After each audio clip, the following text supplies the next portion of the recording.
Hi friends, நம்மளாம் எங்கே கிளம்பிட்டேன்னு பார்த்தீங்கன்னா வள்ளி கும்மி சிறப்பு நிகழ்ச்சிங்க புதுக்கோட்டையில்.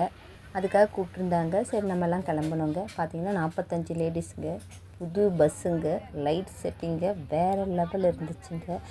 செம்ம ஜாலி என்ஜாய்மெண்ட்டாக இருந்துச்சு. பஸ்ஸுக்குள்ளே ஏறி உட்காந்ததுமே செம ஹாப்பியாக இருந்தாங்க பிரணவ் நித்திகாலாம்.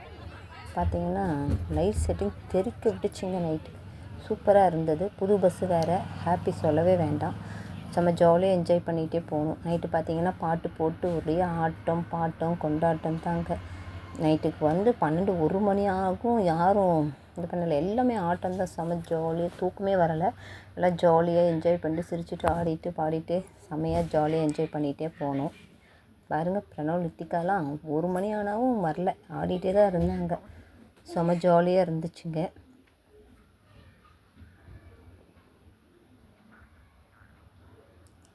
பார்த்திங்கன்னா நாங்கள் ஒரு 4:30 போது நாங்கள் பிள்ளையார்பட்டி போய் சேர்ந்துட்டோங்க.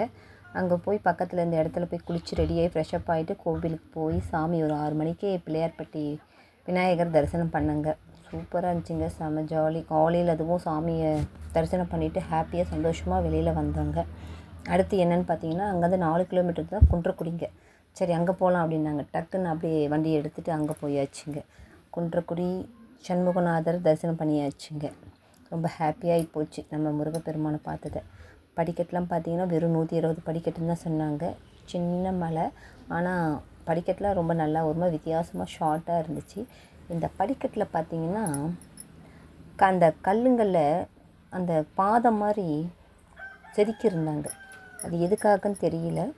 ஆனால் அந்த படிக்கல் பூரா படியில் எல்லாத்துலேயும் பார்த்திங்கன்னா இந்த பாருங்கள் பாதம் பாதமாக இப்படி வரைஞ்சி செதுக்கி வச்சுருக்குறாங்க. எதுக்குன்னு தெரியலைங்க. ஆனால் அந்த முருகப்பெருமான் நினச்சி வரகன்னு மேலே போகணும். முருகனை காலையில் தரிசனம் பண்ணியாச்சு. அர்ச்சனை பண்ணி சாமி கும்பிட்டு அப்படியே ஆசிரியர் ஒரு சிறப்பு பாடல் ஒன்று முருகரை பற்றி பாடினார். ரொம்ப இதுவாக இருந்துச்சுங்க, ஹாப்பியாக இருந்துச்சு.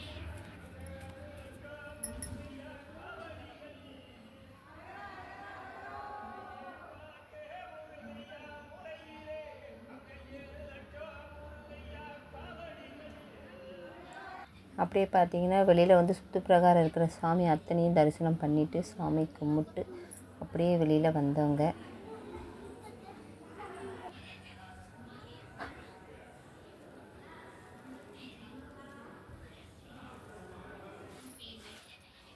கடைசியாக பார்த்தீங்கன்னா சண்முகநாதர் சுவாமி தரிசனம் பார்த்துக்கோங்க. இங்கே இப்போ நிறைய தூண்களாக இருந்துச்சுங்க.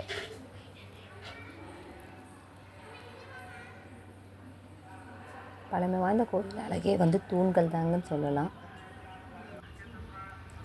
பாருங்கள், ரொம்ப அழகாக இருக்குல்லங்க மலையில்.